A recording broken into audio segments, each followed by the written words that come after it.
Capítulo 2. Un método basado en el diálogo. Sócrates entendía la filosofía como la práctica de un método que ponía a prueba el saber de las personas mediante un estilo de conversación basado en la refutación. Este método hunde sus raíces en la tradición recibida y en la experiencia religiosa de Sócrates, y domina su actividad filosófica hasta el punto de que su personalidad entera se confunde con él.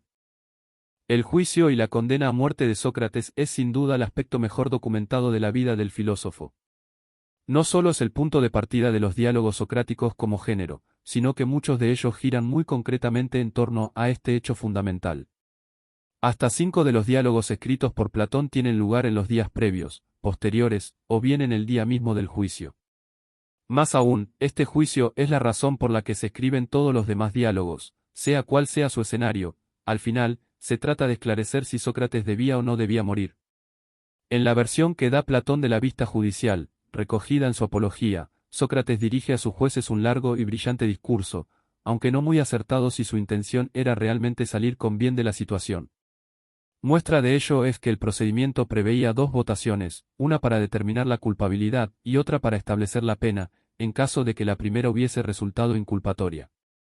Al parecer, la primera votación fue en este sentido pero por un margen relativamente estrecho de votos, lo que confirma la impresión casi unánime entre los comentaristas de que los cargos no eran demasiado sólidos. En la segunda votación, en cambio, y en clara incongruencia con la anterior, Sócrates fue condenado a muerte por una abrumadora mayoría. Es obvio que la actuación de Sócrates en el juicio no fue beneficiosa para sus propios intereses, por lo menos para los más inmediatos. Platón da a entender que demostró una actitud demasiado osada. Jenofonte lo describe directamente como un suicidio judicial deliberado. La primera línea de defensa de Sócrates consiste en ningunear abiertamente las acusaciones formales que se dirigen contra él, como también a las personas que las habían presentado. Según Sócrates, ninguno de aquellos jóvenes se habrían atrevido a presentar cargos tan vagos contra un ciudadano mucho mayor que ellos. En aquel momento Sócrates tenía 70 años, y menos aún habrían sido tomados en consideración por nadie, si no fuera por la campaña anónima y encubierta de descrédito que un gran número de personas llevaba realizando contra él desde hacía largo tiempo. Muchas de ellas, seguramente, eran los padres o los tíos de buena parte de los presentes. El único nombre que da Sócrates para identificar a esta masa indistinta de atenienses es el de Aristófanes. El filósofo resume del siguiente modo las acusaciones de aquella vieja campaña, y que en su opinión se ocultan detrás de los cargos por los que estaba siendo juzgado entonces. Sócrates comete delito y se mete en lo que no debe al investigar las cosas subterráneas y celestes, al hacer más fuerte el argumento más débil y al enseñar estas mismas cosas a otros. La frase es un resumen bastante elocuente del contenido de las nubes y, según Sócrates, constituye un ejemplo característico de la calumnia y la envidia que va a condenarle, igual que antes ha condenado a tantos otros hombres buenos. No obstante, pronto queda claro que en el fondo tampoco cree que los atenienses le estén juzgando realmente por eso, aun cuando ellos lo crean así. Sócrates sugiere a los jueces que consulten entre ellos mismos acerca de si lo han visto hablar de alguna de estas cosas. Debe tenerse en cuenta que el jurado estaba formado por nada menos que 501 ciudadanos atenienses, muchos de los cuales habían podido escuchar a Sócrates en numerosas ocasiones. El jurado, pues, sabía mejor que nadie que aquellas acusaciones le correspondían mucho menos al que a cualquiera de los demás filósofos que visitaban periódicamente la ciudad. Y sin embargo, quien se encontraba aquel día bajo juicio era él, y no otro filósofo. ¿Cómo se explicaba aquella situación?, se preguntaba Sócrates retóricamente. Su respuesta era que si había algo que le distinguía a él particularmente de todos los demás filósofos, y era el motivo de aquella animadversión tan especial que se había ganado. Ninguna de las acusaciones públicas o encubiertas que se habían vertido hasta entonces contra él acertaba a explicar con claridad en qué consistía. Sócrates, en cambio, sí procede a hacerlo a continuación. Su originalidad filosófica se debía a un cierto tipo de sabiduría que se caracterizaba ante todo por ser una sabiduría propia del hombre, frente a la sabiduría propia de los dioses a la que, según Sócrates, aspiraban los demás filósofos. Para dar más detalles recurrió a un relato que se ha vuelto célebre, y que ha dado pie a numerosas interpretaciones. Antes de empezar pidió a su audiencia, estando tan cerca de la raíz de la ofensa, que contuviera en lo posible su indignación ante lo que iba a escuchar y le diera tiempo a explicarse. El oráculo de Delfos. Un amigo de Sócrates, de nombre Querefonte, viajó en cierta ocasión hasta el santuario de Delfos. Era este uno de los templos más renombrados en todo el mundo griego, dedicado al dios Apolo. El dios hablaba por boca de una pitonisa, aunque sus comunicaciones tomaban a menudo la forma de frases oscuras e inconexas que daban luego gran trabajo de interpretación a sus oyentes. Tal vez por esta razón, y también porque era una persona joven y audaz, Querefonte hizo una pregunta muy directa: ¿hay alguien más sabio que Sócrates? La respuesta de la pitonisa también fue muy directa en esta ocasión, por lo menos en apariencia: nadie es más sabio que Sócrates. En este punto de su relato, el filósofo tuvo que pedir nuevamente contención al jurado y se apresuró a explicar que las palabras del oráculo ocultaban una vez más un gran misterio, pues él sabía mejor que nadie que no era ningún sabio. Pero puesto que el dios Apolo no podía mentir, y menos aún equivocarse, optó finalmente por iniciar una investigación para esclarecer el sentido de sus palabras. Sócrates fue a hablar con una persona que tenía fama de sabia, con el fin de comprobar si en efecto lo era más que él. Pero, para su sorpresa, lo que comprobó fue que aquella persona solo se creía sabia, pero que no lo era en realidad.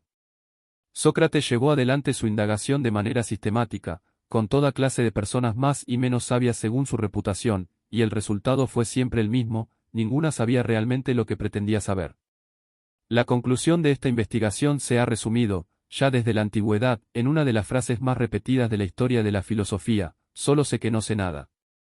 Ocurre sin embargo que Sócrates no pronuncia nunca esa frase, en los diálogos escritos por Platón ni en los que se conservan de los demás discípulos, y no parece además un buen resumen de las declaraciones que sí se le atribuyen acerca de esta cuestión. En el propio contexto de la apología, lo que dice Sócrates es que él, a diferencia de sus interlocutores, no pretende saber aquello que no sabe. Pero sí parece saber algunas cosas, y no solo él sino también los demás.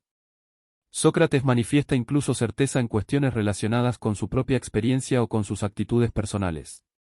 Tampoco está inclinado a cuestionar la sabiduría de los artesanos en relación con sus oficios, como por ejemplo la de su padre y tal vez la suya propia como escultor de taller. Es más, dicha sabiduría constituye un término de comparación recurrente en sus diálogos, como si cualquier otro saber tuviera que medirse con éste antes de ser aceptado como tal. En su discurso, Sócrates establece incluso una relación inversa entre lo que una persona cree saber y lo que sabe en realidad, de modo que es entre los más modestos de los atenienses donde encuentra más sabiduría. En otras palabras, el resultado de la investigación es que el saber de los hombres es poco valioso, como corresponde a su baja condición en comparación con los dioses.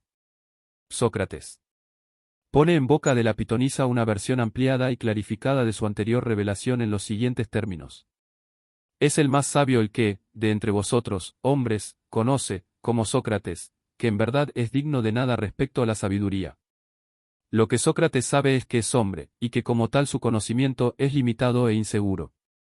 Esto mismo, por supuesto, es también un conocimiento bien pequeño, pero es lo que distingue a Sócrates de los demás hombres y le convierte en el más sabio de todos. En los diálogos de juventud de Platón, aquellos que se consideran más cercanos en el tiempo y en las ideas a su maestro, podemos apreciar en su versión más pura la clase de investigación que describe Sócrates en su discurso de la Apología, aunque su impronta puede reconocerse de modo general en el formato mismo del diálogo socrático. De acuerdo con el carácter de misión divina que ha atribuido a esta práctica filosófica, Sócrates no espera en estos diálogos a que alguien acuda a él en busca de sabiduría, como hacían los sofistas, sino que va a él en busca de personas a las que interpelar. Las personas escogidas son en general aquellas que creen poseer un saber especial acerca de algo, y las interroga sobre esto mismo que creen saber: con el piadoso habla sobre la piedad, con el poeta sobre la poesía, con el sensato sobre la sensatez, y así sucesivamente. La primera pregunta de Sócrates es más o menos siempre la misma: ¿qué es la piedad, la poesía, la sensatez? Aristóteles destaca la definición como una de las grandes aportaciones de Sócrates a la lógica. En efecto, sus preguntas van siempre dirigidas a evitar que la otra persona se extienda en una exposición, e intentar en cambio que comprima todo su saber en el menor número de palabras posible. Si es preciso, la interrumpe y ofrece él mismo una fórmula corta que resuma lo dicho. La definición así obtenida es luego examinada, siempre a partir de preguntas y respuestas cortas y sin permitir que la otra parte se explaye. Básicamente, lo que se examina es que la definición incluya todos los casos que debería incluir, que excluya a los que debería excluir, y que especifique las propiedades que permiten establecer si un caso está o no incluido. De acuerdo con esto, Aristóteles resume la aportación de Sócrates a la lógica en dos elementos: la definición y la inducción, de tal modo que el procedimiento socrático consistiría desde su punto de vista en hallar la definición universal de un término por la vía de la inducción desde sus casos particulares. Es importante observar que los casos particulares que interesan a Sócrates no son los usos y sentidos que se puedan dar a las palabras piedad, poesía, o sensatez en un determinado contexto lingüístico, como era práctica habitual entre los sofistas, sino los que tienen que ver con los objetos reales mentados por estas palabras. En el curso de este examen el interlocutor complementa, matiza, desarrolla, etc., su definición inicial. Pronto, sin embargo, queda claro que éste es incapaz de dar coherencia a las diversas afirmaciones que va realizando, y el conflicto entre ellas no hace más que crecer con cada nuevo intento de resolverlo. El interlocutor se va metiendo de este modo, con la ayuda de Sócrates, en un atolladero al que no encuentra salida, o en lo que los griegos llamaban una aporía. El método a examen. El método de Sócrates ha recibido el nombre de eléctico, en el sentido de que procede aparentemente por refutación, el enchos es refutación en griego. Es importante observar, no obstante, que por este método no se refuta ninguna tesis en particular. Solo se concluye que todas las tesis afirmadas no pueden ser válidas al mismo tiempo, pero no hay modo de establecer de forma concluyente cuál o cuáles son las tesis que se deben abandonar. Eso distingue claramente la práctica socrática de otros métodos de razonamiento por refutación que usaban ya los matemáticos de su tiempo, y que estaban específicamente diseñados para refutar alguna premisa en particular. En este sentido, el procedimiento socrático no produce ningún resultado en un primer momento más allá de despertar la duda en el interlocutor. Incluso la palabra duda resulta excesiva para describir su resultado, pues del mismo modo que no sabemos cuál de las tesis se ha refutado, tampoco tenemos razones para dudar más de una que de otra. En este sentido, como hemos visto, es más exacto decir que concluye en una aporía. Algunos han llevado esta idea al extremo de sostener que el Sócrates de los primeros diálogos de Platón es básicamente un provocador, es decir, que su procedimiento no lleva ni pretende llevar a ningún tipo de conocimiento. Una opinión frecuente dentro de esta perspectiva es que Sócrates impone exigencias excesivas al conocimiento humano. Una de estas exigencias sería lo que se ha llamado la prioridad de la definición, es decir, el criterio según el cual solo puedes decir que sabes algo si eres capaz de definirlo de forma universal.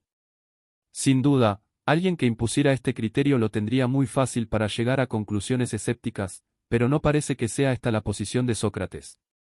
En su discurso, la definición no marca la diferencia entre saber y no saber, sino entre el saber divino y el saber humano. En efecto, quien fuera capaz de dar la definición universal de un concepto se habría elevado por encima de la perspectiva limitada de los seres humanos, en el sentido de que su saber sería aplicable a cualquier persona y situación, y no valdría únicamente para su caso particular. Su perspectiva sería muy literalmente la de un dios. Comparado con este saber, el saber humano es de muy escaso valor. Es casi como no poseer ningún saber, llega a decir Sócrates. Pero eso es todo lo lejos que llega. Sócrates admite explícitamente el saber humano como una forma de saber. Sin duda, la limitación de este saber queda claramente reflejada en el hecho de que Sócrates y sus interlocutores no logran dar en ningún caso con las definiciones universales que ensayan. Pero si el problema de este saber no es otro que la limitación, es decir, si no hay ninguna razón de principio para negarle la condición de saber, es razonable suponer que un procedimiento de examen como el propuesto por Sócrates está destinado a corregir su limitación, a medida que se extienda en el tiempo y se amplíe el número de personas implicadas en el examen de sus propias ideas y las de los demás. Nada de lo que dice Sócrates indica que su horizonte sea otro que este. Eso no significa, por supuesto, que Sócrates se haga ilusiones acerca del valor del saber actual de los hombres, incluido el suyo propio. Tal como hemos visto, el hombre no puede saber con certeza cuál de sus ideas actuales es la correcta y cuál no. Tampoco puede anticipar con claridad cuándo va a obtener esta certeza, ni siquiera si va a obtenerla. La pobreza de esta situación ha llevado a muchos lectores a plantear de un modo u otro que Sócrates sí sabía, o tal vez adivinaba, cuál era la idea correcta, por lo menos en la medida suficiente para pilotar la conversación hacia la mejor conclusión. Este fue, de hecho, el camino que siguió Platón al desarrollar la teoría de las ideas innatas en sus diálogos de madurez. De acuerdo con esta teoría, el método socrático pretende en realidad recordar unas ideas que el alma ya posee de forma innata. No cabe duda de que eso contribuye mucho a resolver las inquietudes que genera el método socrático. Así, no solo garantiza que las ideas verdaderas están al alcance del ser humano y que éste va a reconocerlas cuando las encuentre, sino que ofrece unas expectativas mucho más alentadoras para la búsqueda, en la medida en que el recuerdo traerá al investigador hacia las ideas verdaderas. Sin embargo, no parece que fuera esta la perspectiva del Sócrates que retrata el propio Platón en sus diálogos de juventud. En estos primeros diálogos, Sócrates no parece dar ninguna importancia al punto de partida de las conversaciones. Cualquier idea que proponga su interlocutor le parece aceptable, ya se trate de una creencia profundamente arraigada o de una conjetura lanzada para salir del paso, basta con que esté dispuesto a ponerla a prueba con el método. En cambio, en cuanto empieza el examen, la actitud de Sócrates cambia por completo y reclama con insistencia el acuerdo de su interlocutor a cada paso que da la argumentación, e incluso se niega a darlo si este acuerdo no existe o no es sincero. Parece claro que lo importante para Sócrates es la comprobación, no el punto de partida, y no hay razón para pensar que su actitud fuera muy distinta en el caso de las ideas que pudiera tener él mismo al comienzo de la conversación. Es más, Sócrates usa reiteradamente la fórmula, me examinaba a mí mismo y a otros, para describir su método, es decir, insiste en que se trata de poner a prueba tanto sus propias ideas como las de su interlocutor. Sin duda, la superior pericia de Sócrates en la aplicación del método le atribuye la iniciativa en la mayoría de las conversaciones, pero eso no cambia el carácter especular de la situación, el hecho de que, al examinar a otro, también se está examinando a sí mismo. En último término, Sócrates no tiene ninguna autoridad por encima de su interlocutor, ni puede garantizar por tanto el éxito de la investigación. En definitiva, todo el método está volcado hacia la comprobación posterior, mira hacia adelante y no hacia atrás. Otro de los discípulos de Sócrates, Euclides de Mégara, ve en esto justamente la esencia del método, se trata de disputar las conclusiones, no las premisas de los argumentos. La misma idea pone Platón en boca de Sócrates en otra cita célebre que resume su concepción de la racionalidad, porque yo, no ahora sino siempre, soy de condición de no prestar atención a ninguna otra cosa que al razonamiento que, al reflexionar, me parece el mejor. El método socrático busca sencillamente la mejor conclusión posible, que será por supuesto aquella que no sea refutada en el curso del examen más amplio posible. Uno de los rasgos que siempre han llamado la atención en los diálogos socráticos es el optimismo que demuestra Sócrates en todo momento, a pesar de los escasos motivos que el desarrollo de la investigación parece darle para ello. En los diálogos de juventud de Platón, la investigación apenas logra ir de refutación en refutación, sin que ésta dé siquiera pistas claras acerca de cuál es el camino que debería seguir. Los interlocutores de Sócrates caen a menudo en el desánimo y la conversación languidece a medida que sucesivos intentos de definición se enredan en la aporía. En el Eutifrón, Sócrates propone la imagen de un laberinto para describir las intricadas formas en que unas afirmaciones se enredan y entran en conflicto con otras. Por supuesto, todo esto no hace más que confirmar la limitación y por tanto el escaso valor del saber presente de los seres humanos, sobre el que insiste Sócrates hasta la saciedad en su discurso de la Apología. También justifica el escaso interés que demuestra por la calidad de las premisas de partida de la conversación. El único camino para superar la limitación presente y acceder a un saber valioso es llevar adelante el examen metódico de las propias ideas, durante el tiempo que sea preciso y con la colaboración de cuantos interlocutores sean precisos. En este sentido, el optimismo socrático podría desempeñar también un papel metodológico, al centrar la atención de todos en lo único que debería importar desde su punto de vista, las conclusiones esperadas, y desviarla de lo que no debería serlo, las premisas actuales. El accidentado devenir de las investigaciones socráticas no se corresponde demasiado con la imagen relativamente pacífica que dio de ellas Aristóteles, como la inducción de definiciones universales a partir del examen de casos particulares. En los diálogos más socráticos de Platón, casi cada nuevo caso examinado obliga a un replanteamiento completo de la definición que pretendía demostrarse con ellos, lo que vuelve prácticamente irreconocible la inducción.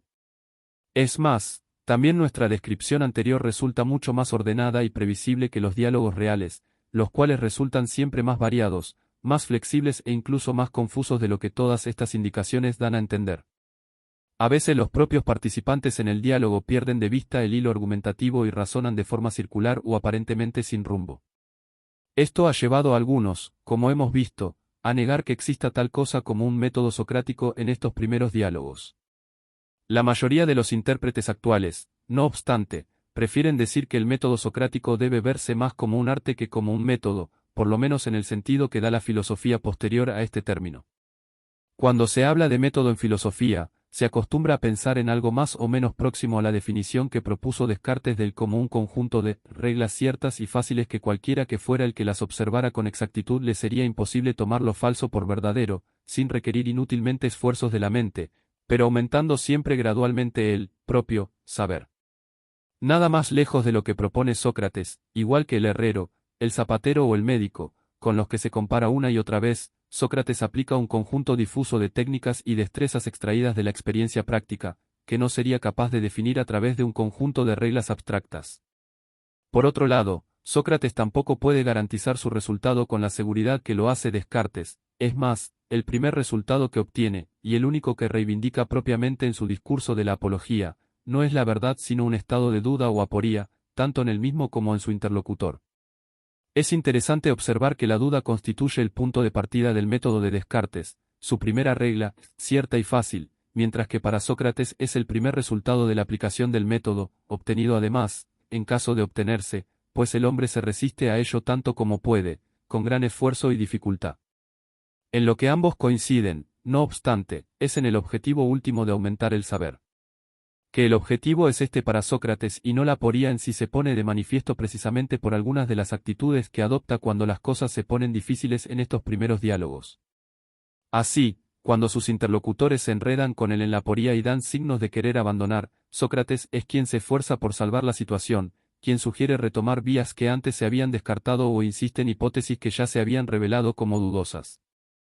Lejos de buscar el cierre de la conversación en un gesto de provocación, Sócrates se esfuerza tanto como puede por mantenerla viva.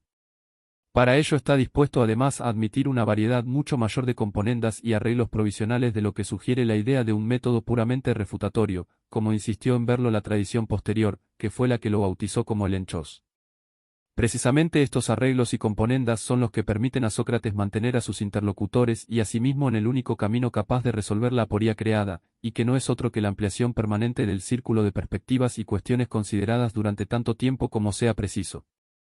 Desde este punto de vista, cualquier intento de encajar el método socrático en los modelos forinales de razonamiento que propuso Aristóteles, o en cualquier otro esquema formal, por lo demás, no puede menos que resultar insatisfactorio. No obstante, algunos lógicos han sugerido que si se quisiera dar alguno, la inducción no sería el mejor candidato ni siquiera dentro del propio esquema aristotélico. El modelo que se ha sugerido es uno que queda por debajo incluso de la inducción en cuanto a certeza lógica, y que Aristóteles consideró por ello inadecuado para la ciencia. Se ha dicho a menudo que es el razonamiento propio de los detectives, o de los médicos. Se trata de lo que Aristóteles llama la abducción, cuyo objetivo es buscar la mejor explicación posible de ciertos resultados a partir de una combinación de casos particulares y reglas generales.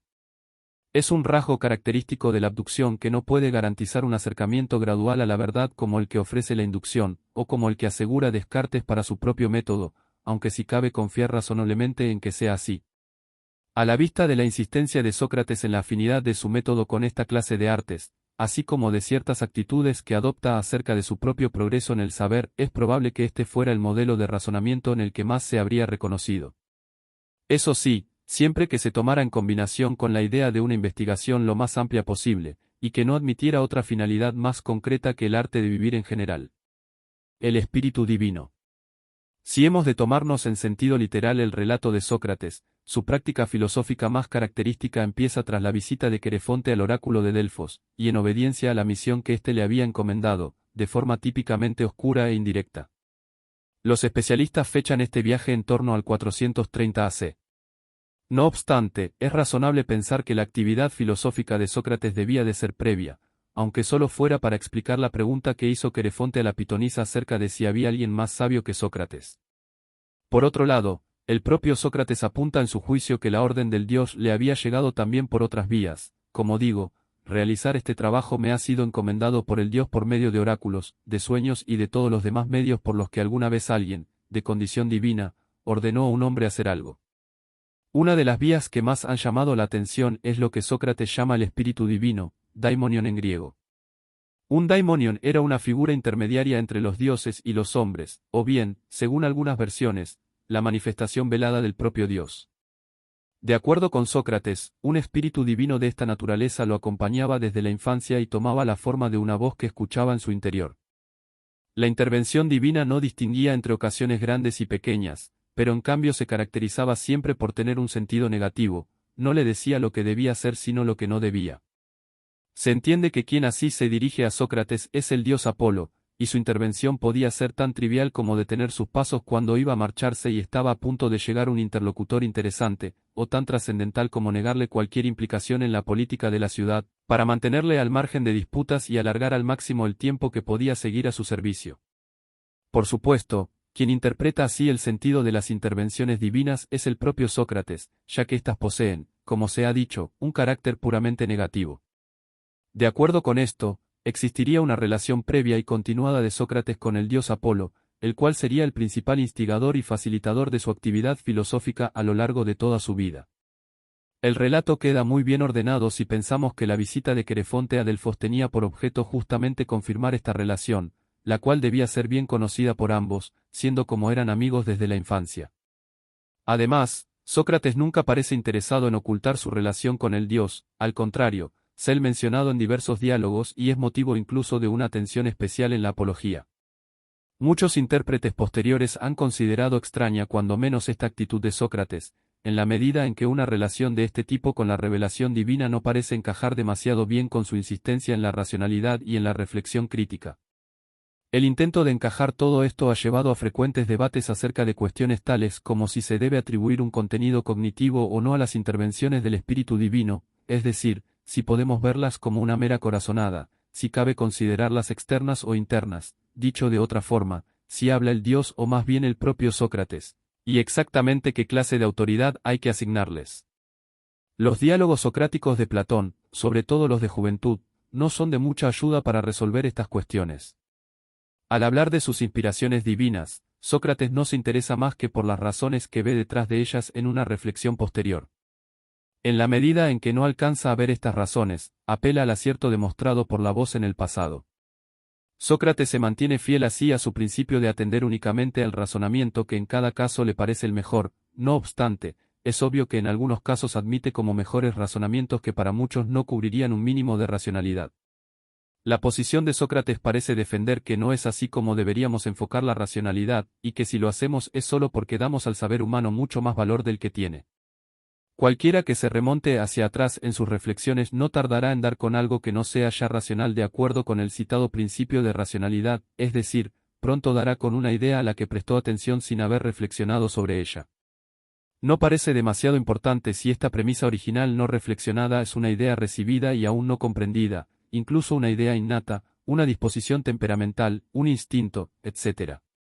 En la Atenas del siglo VAC, no es extraño que alguien viese allí la voz de Apolo, el dios de la luz y la verdad. Para Sócrates, su racionalidad dependerá en todos los casos y exactamente por igual de su examen posterior, cuanto más amplio y sostenido, mejor. No parece que tenga más que decir sobre la cuestión.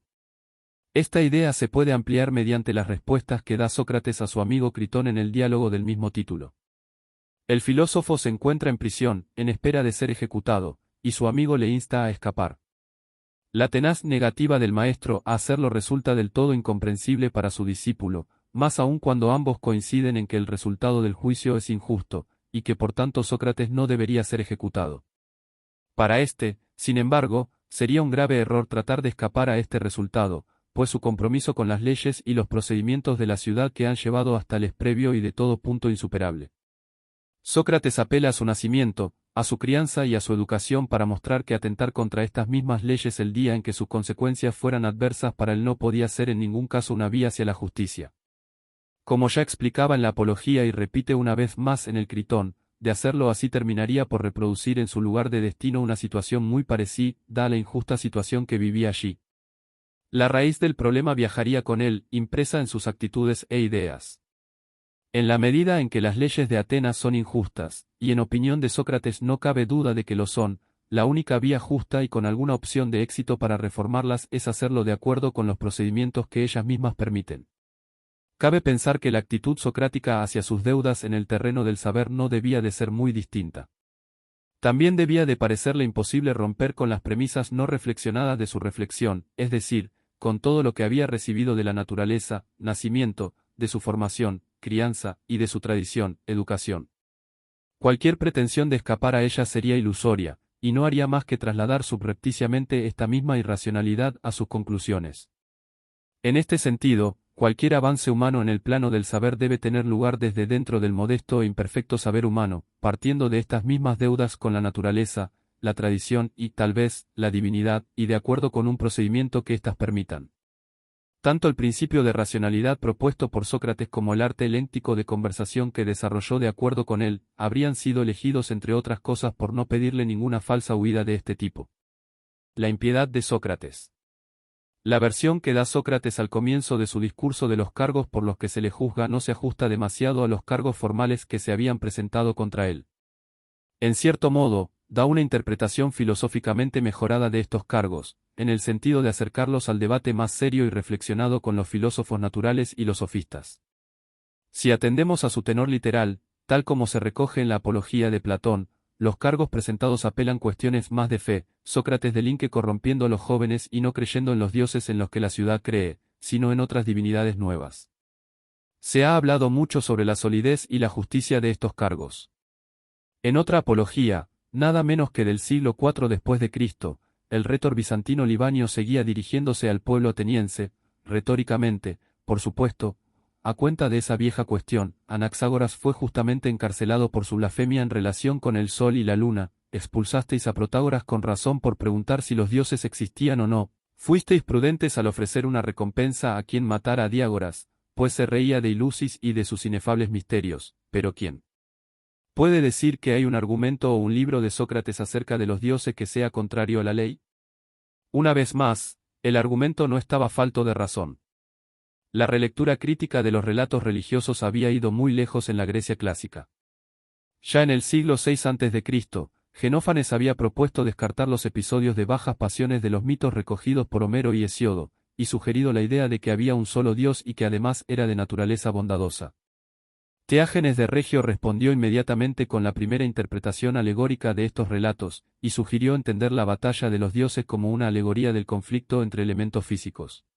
El ateniense Anaxágoras y sus discípulos cultivaron activamente esta clase de interpretaciones cuasi mecanicistas, y se atribuye a Diágoras de Melas un manuscrito en el que los dioses tradicionales son entendidos como otros tantos estadios en la evolución del universo, el cual es dirigido por un Dios único asimilable a la mente, y que ordena todas las cosas para el bien de la humanidad. En cierto punto de las nubes sale el nombre de Sócrates de Melas, un equívoco dirigido sin duda a sugerir que albergaba opiniones parecidas a las de Diágoras de Melas. Yendo más lejos aún, Jenofonte le atribuye toda una teología crítica que va en la línea de estos filósofos críticos. Lo cierto es que nada de lo que nos ha llegado acerca de Sócrates se opone realmente a esta clase de ideas, y eso no es poco si tenemos en cuenta que sus discípulos difícilmente iban a insistir en los aspectos más heterodoxos del pensamiento religioso de su maestro, cuando su primer motivo para escribir sobre él era defenderle de las acusaciones de impiedad. No obstante, a la vista de lo lejos que habían llegado otros filósofos en el cuestionamiento de la religión tradicional, es difícil pensar que Sócrates destacara en este terreno. Y sea por motivos apologéticos o por la razón que sea, si algo sugieren los testimonios que nos han llegado es que Sócrates destacaba más bien por su prudencia en estas cuestiones. En la Atenas de la época, la religión era mucho más un asunto de prácticas que de dogmas. El repertorio canónico de mitos, por decirlo así, era el que podía encontrarse en la obra de poetas antiguos como Homero y Hesíodo, pero los nuevos poetas también podían realizar aportaciones propias, en la medida en que ellos también estaban inspirados por los dioses. En general, estos eran una presencia mucho más activa y próxima de lo que son hoy para la mayoría de nosotros, y la piedad consistía ante todo en saber atenerse a las reglas que gobernaban las relaciones entre los dioses y los hombres. Los ritos no quedaban circunscritos a los templos o a los actos públicos que se celebraban periódicamente en la ciudad, aunque estos eran frecuentes y se daba por supuesta la participación de todos los ciudadanos. Un sinfín de momentos de la vida cotidiana y doméstica incluía elementos marcados por la liturgia religiosa, cada uno del perfectamente definido por la tradición y dirigido a ganarse el favor de alguna deidad ligada a un aspecto específico de la vida, o incluso a un lugar concreto. Sócrates no había sido ninguna excepción en este sentido. Tengo yo también mis altares y mis cultos domésticos y patrios y todas las demás cosas de esta índole que tienen los atenienses, declara en el Eutidemo. Según Jenofonte, lo mismo podía decirse de su participación en los festivales y en los altares públicos. En algunos diálogos de madurez, Sócrates critica el empeño de algunos por dar una explicación más verosímil de los mitos. Típicamente, las consideraciones religiosas y las racionales se mezclan en la crítica de Sócrates sin que en ningún momento surja un conflicto entre ellas. En el Fedro, Sócrates dice obedecer una vez más una indicación del dios Apolo al no investigar las cuestiones relacionadas con los dioses, en este caso la célebre inscripción del templo de Delfos, conócete a ti mismo. Pero al obedecer la orden del dios, Sócrates estaba obedeciendo también, en una segunda reflexión, las mejores razones que él mismo podía darse, pues el proyecto de investigar cuestiones tan alejadas de su experiencia e intereses prácticos resultaba ocioso hasta el punto de ser ridículo. La condena socrática de estas incursiones en terreno sagrado, típicamente tibia también, no tengo tiempo para esas cosas, se limita a decir, contrasta con el diálogo entero que lo retrata en esta misma ocupación. En efecto, Sócrates se pasa todo el Eutifrón discutiendo sobre cuestiones divinas, aunque también en este caso puede entenderse que obedece a las órdenes de Apolo, pues se atiene estrictamente a aquella parte de los asuntos divinos que afectan de forma directa a los asuntos humanos. El Eutifrón es un diálogo ambientado en un trámite previo al juicio de Sócrates. Después de que Meleto presentara sus cargos, el acusado debía ir a ver al arconte rey, que era el magistrado responsable de los casos relacionados con la religión de la ciudad, para que determinara el procedimiento a seguir. Precisamente en el llamado pórtico del rey, Sócrates se encuentra con el ciudadano que da título al diálogo, que se considera a sí mismo un experto en los asuntos de los dioses. Enfrentado a la pregunta de ¿qué es la piedad?, este ensaya la definición de que la piedad consiste en hacer aquellas cosas que agradan a los dioses. La respuesta socrática gira en torno a una cuestión que había preocupado ya a Genófanes muchos años atrás, y que era un argumento de repertorio de los sofistas para escurrirse de las convenciones, a saber, las riñas y las indignidades que llenan las páginas de Homero y Hesiodo, y que vuelven imposible reconocer que es agradable o no para los dioses. Se demuestra así que Sócrates sí estaba dispuesto a sumarse abiertamente a las visiones críticas de los mitos, cuando estos dejaban sin guía moral a los hombres. Ni siquiera la corrección que propone Eutifrón, en el sentido de considerar pío solo aquello que sea agradable a todos los dioses, y no solo a algunos de ellos, es suficiente para Sócrates. Eutifrón se hunde sin remedio en los equívocos y las contradicciones mientras intenta responder si algo es bueno porque es querido o querido porque es bueno, ya sea a criterio de los dioses o de los hombres. Se ha dicho que la derrota de Atenas frente a Esparta en la guerra del Peloponeso, pocos años antes del juicio de Sócrates, había dado lugar a una crisis religiosa entre los atenienses, que echaban la culpa de sus miserias al relajamiento de sus prácticas religiosas y a la consiguiente animadversión de los dioses. Eso tal vez podría explicar que unas críticas tan extendidas a la religión tradicional como las que expresa Sócrates en este diálogo pudieran dar lugar a una reacción tan furibunda entre sus conciudadanos. No obstante, es probable que no fueran estas críticas lo que más pesara en su juicio. El propio Sócrates apenas presta atención a este asunto en su discurso de defensa, y dedica en cambio gran atención al espíritu divino o daimonion que lo acompañaba desde joven. Cuando tiene que resumirle a Eutifrón los cargos que pesan sobre él, se queda en que, dicen que soy hacedor de dioses. En efecto, la relación de Sócrates con el espíritu divino podía resultar mucho más explosiva que la crítica a las tradiciones en un contexto como el descrito. Los nuevos dioses debían ser aprobados por las autoridades atenienses, y la idea de que dioses traídos de fuera pudieran inspirar actitudes contrarias al bien de la ciudad encajaba perfectamente en el ambiente paranoico del momento. Por otro lado, no podía decirse que aquella divinidad observara el comportamiento esperable. La relación entre los dioses y los hombres era en general un asunto público y mediado por el culto, una divinidad que mantuviera una relación continuada, íntima y directa con un individuo en particular era un hecho original y por ello mismo aún más inquietante. En el Eutifrón, los sucesivos intentos de definir la piedad progresan hasta convertirla en un servicio que prestan los hombres a los dioses. De entrada, este servicio parecería ser los sacrificios y las oraciones que les ofrecen todos los atenienses, Sócrates incluido. Pero, ¿de qué les sirven a los dioses estos sacrificios y oraciones? ¿No debería ser de otra naturaleza el servicio prestado por los hombres? Sócrates insiste varias veces en esta pregunta y se lamenta de un modo inusual cuando Eutifrón no es capaz de dar otra respuesta. Por muy poco, Eutifrón, habrías podido decirme lo más importante de lo que yo te preguntaba, si hubieras querido. El diálogo reprende inmediatamente la línea habitual en las obras del período más socrático de Platón. Eutifrón solo sabe explicar la utilidad de los sacrificios para los dioses diciendo que les complacen, por donde la conversación vuelve al mismo punto en el que había comenzado. Sócrates juega con la idea de que entre los dos solo han logrado construir un laberinto, y cuando propone volver a empezar, su interlocutor se excusa y poco menos que huye de él. Algunos intérpretes han pensado, no obstante, que tal vez en este caso la aporía encubría una respuesta concreta a la pregunta, y que Sócrates pretendía llevar hasta sus últimas consecuencias la reinterpretación en clave moral de los dioses, en una línea próxima a la teología racionalista que le atribuía Jenofonte.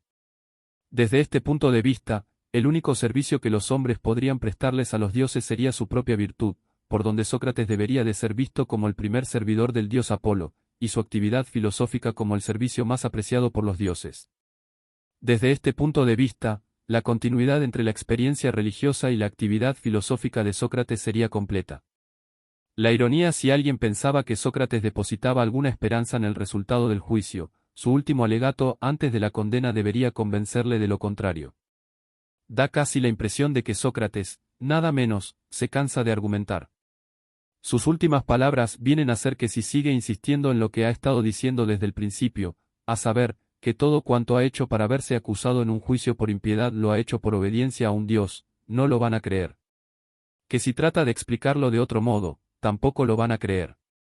Y que cuanto más insista, menos aún lo van a creer. Para explicar esta curiosa situación, recurre a la palabra ironía, o me creéis, pensando que hablo irónicamente. Es la única vez que Platón pone esta palabra en boca de Sócrates.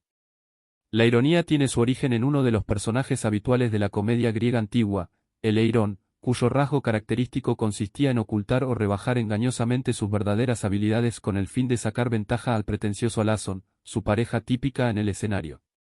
No hace falta decir que en un primer momento el término tiene un sentido bastante negativo, ligado al engaño y a la tomadura de pelo. Aristófanes sitúa al ironista directamente entre los mentirosos, los timadores y los charlatanes. Cuando ya se ha votado su condena, Sócrates se dirige de nuevo a sus jueces para decirles, quizá creéis, atenienses, que yo he sido condenado por faltarme las palabras adecuadas para haberos convencido. Está muy lejos de ser así. En efecto, hubiera bastado con haber llorado, suplicado y dicho cualquier cosa que los jueces desearan oír con el fin de ganarse su favor, es decir, con que se hubiera comportado como un auténtico Eirón de comedia, y se hubiera aprovechado de la ingenua presunción de los atenienses. Se discute si este es el sentido que debe darse a la palabra, ironía, cuando otros personajes de los diálogos socráticos lo acusan de ella, y son unos cuantos los que lo hacen. Cada caso tiene su contexto y por supuesto no es cuestión fácil de resolver. Es posible que quienes no habían tenido mucho trato con Sócrates lo acusaran lisa y llanamente de mentir, ya no lo es tanto que lo hicieran personas que lo conocían tan bien como su discípulo Alcibíades. Pero cuando se trata del significado que el propio Sócrates pudiera dar a la palabra, la cuestión se reduce a si estamos dispuestos a considerar que el pensador era torpe al hablar, pues nadie puede pretender que su discurso en la apología sea un engaño mínimamente competente. Tal vez por eso la mayoría de los intérpretes opta por situar la ironía socrática más cerca del significado que le dará Aristóteles unos años después. Es probable incluso que Sócrates hiciera una contribución importante a este cambio en el sentido de la palabra. Y el cambio en cuestión se resume en que todo aquello que el Eirón de las comedias se esfuerza por ocultar, el ironista de Aristóteles lo muestra bien claramente para quien quiera, o sepa, verlo. Es decir, ambos ironistas aparentan ser menos de lo que son, ambos afectan una modestia excesiva, pero uno lo hace con engaño y el otro no, o no del todo, deja pistas para reconocer su engaño, que al menos algunos deben poder detectar. La supresión del ánimo de engañar explica el repentino ennoblecimiento de la ironía, que pasa a ser una marca de distinción y refinamiento. No hace falta decir que para Aristóteles el ejemplo paradigmático de este ironista es Sócrates. En su versión más característica, la ironía socrática toma la forma de un elogio excesivo a su interlocutor, como por ejemplo cuando Sócrates se propone como discípulo de Eutifrón, o bien toma la forma de gestos que denotan una gran inferioridad, como cuando Sócrates tiembla de miedo al oír que Trasímaco levanta la voz. El carácter infundado de estas exhibiciones de modestia se pone claramente de manifiesto a las pocas páginas, o incluso a las pocas líneas. Para quien ha leído unos cuantos diálogos socráticos, es sencillamente imposible no ver ironía en estos pasajes. De hecho, no cabe duda de que la escritura jugó un papel en todo esto. La ironía surge de forma natural cuando el autor de tragedias o de diálogos socráticos elabora variaciones sobre un tema que su lector conoce perfectamente, y cuyo desarrollo es capaz de anticipar. Pero, ¿podía decirse lo mismo de la mayoría de quienes escuchaban a Sócrates en vivo? Algunos han sugerido que estos elogios exagerados podrían no ser más que fórmulas de cortesía, otros, que la intención de Sócrates no iba más allá de enjabonar al otro para animarle a hablar. En ambos casos, sin embargo, debe reconocerse que Sócrates lleva la cortesía mucho más lejos de lo que parecería necesario. No solo se presenta como un discípulo, sino que se comporta en todo momento como tal. Acepta cuanto diga su interlocutor, sin oponerle otra cosa que no sean preguntas. Lejos de competir con él por imponer sus ideas, le apremia para que lleve más lejos las suyas. No puede decirse que sea una conversación al uso, ni al de ahora ni menos aún, si tenemos en cuenta el carácter competitivo de los griegos, al de entonces. En el Teeteto, Sócrates propone una clave para entender esta inusual forma de conversación cuando asegura que practica el mismo oficio que su madre, que era comadrona. De ahí procede la tradición de dar al método socrático el nombre de mayéutica, que significa obstetricia, en griego. De acuerdo con los términos de esta analogía, Sócrates también ayuda a dar a luz, pero no al cuerpo, sino al alma, y no hijos, sino ideas. Por lo demás, ambas son modestas artes humanas de la especie que Sócrates ponía siempre como modelo. Es más, la analogía parece escogida para subrayar la modestia del arte socrático, pues en ambos casos se trata meramente de asistir al parto de otro, sin poner nada propio. Si trasladamos la analogía al escenario de los diálogos platónicos que se consideran más próximos a Sócrates, entre los que no acostumbra a figurar el teeteto, el resultado del parto, o de esa extraña conversación basada en la modestia superlativa, debería ser que el interlocutor termine por contradecirse a sí mismo, sin necesidad de que lo haga Sócrates. En el fondo, el parto no habría hecho sino empezar en este punto, lo que empieza a volver incómoda toda esta analogía y recomienda volver al escenario de la conversación. En los diálogos más socráticos de Platón, las conversaciones no terminan propiamente, sino que se interrumpen, del mismo modo que no se llega a un acuerdo, sino a una aporía. La diferencia con los diálogos de épocas posteriores de Platón podría resumirse en que la conversación se prevé más larga. Pero la modestia sería una buena palabra para describir esta disciplina del pensamiento en que parece consistir el arte socrático. Se trataría de que el pensamiento se impusiera más límites de los que la existencia humana le depara habitualmente, de que los buscara de forma deliberada a través de la contradicción, como único camino abierto a los hombres para superar estos mismos límites al término del proceso. Para quienes acepten esta descripción del método socrático, el exceso de modestia en que consiste la ironía para Aristóteles no describe solo una argucia puntual dirigida a facilitar ciertas fases de la conversación, sino la estrategia socrática en su conjunto. En la completa teoría de la ironía que elaboró el rétor Quintiliano en el siglo IDC, a partir de la reelaboración de las ideas de Aristóteles que había propuesto ya Cicerón un siglo antes, la ironía ha perdido aquella relación tan estrecha que mantenía con la modestia. Igual que en las definiciones de los diccionarios actuales, se trata de decir algo pero dar a entender otra cosa, y más específicamente lo contrario de lo dicho. La ironía se ha convertido así en un juego serio y refinado, en un magnífico entretenimiento cultivado y también en una forma de separar a quienes entienden de quienes no. Quintiliano distingue entre la ironía como tropo puntual, que apenas afecta a unas pocas palabras y resulta relativamente fácil de detectar, de la ironía como figura, que vendría a ser una versión ampliada y mucho más sutil de lo anterior, y que afectaría a todo el discurso del ironista. En el caso extremo, podría ocurrir que todas y cada una de las palabras que éste dijera conservaran su sentido corriente, y sin embargo fuera manifiesto, para quien supiera verlo, que el discurso en su conjunto tenía un sentido opuesto al pretendido. Esta forma de ironía podía llevarse tan lejos como se quisiera, y podía llegar a caracterizar una vida entera.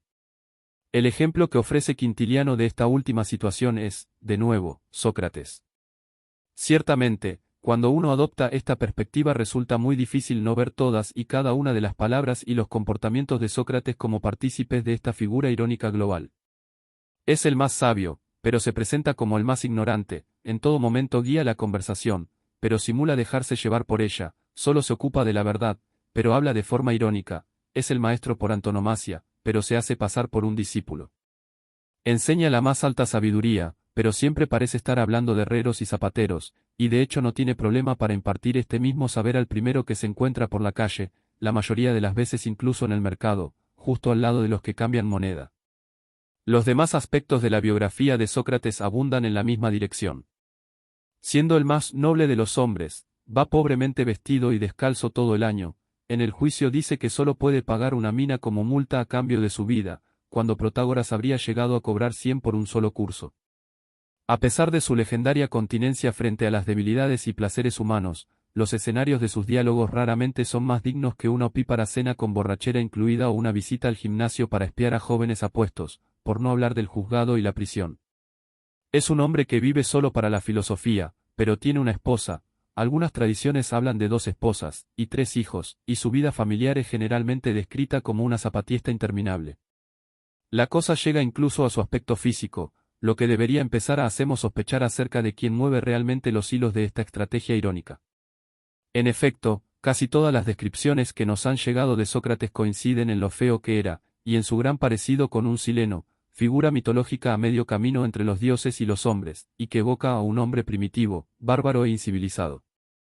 En una descripción que se cita a menudo, Nietzsche destaca sus ojos de cangrejo, sus labios gruesos y su vientre colgante, y llama la atención sobre el hecho notable de que fue el primer gran heleno de quien se dijo que no era guapo.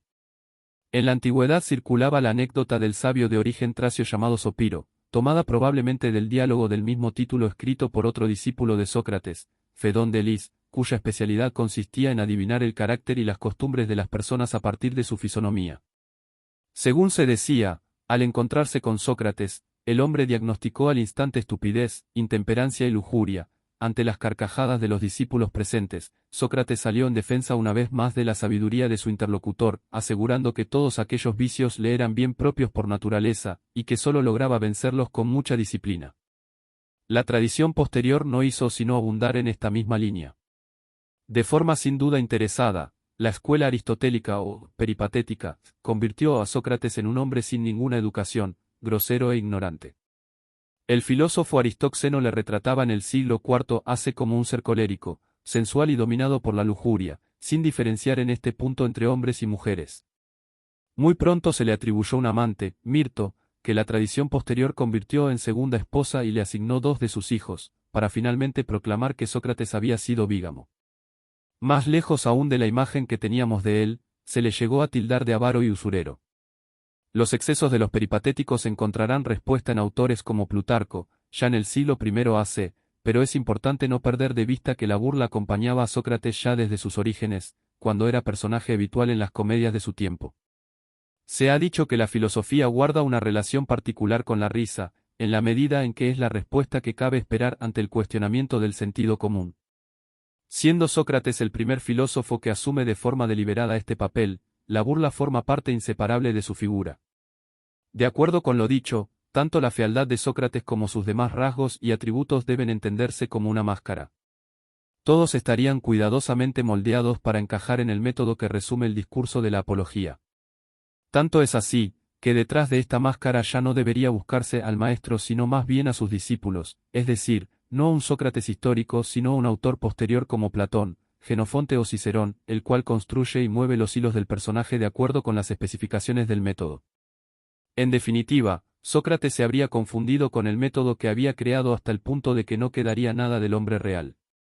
El ejemplo extremo de todo esto tal vez sea el hábito de Aristóteles y de todos los lógicos posteriores de usar a Sócrates como protagonista modelo de sus silogismos, en combinaciones tan cargadas de ironía, nada intencionada, en este caso, como, todos los hombres son mortales, Sócrates es un hombre, Sócrates es mortal, verdadero o falso. No obstante, es un rasgo propio de la ironía que, una vez comienza a actuar, su contagio no se detiene fácilmente.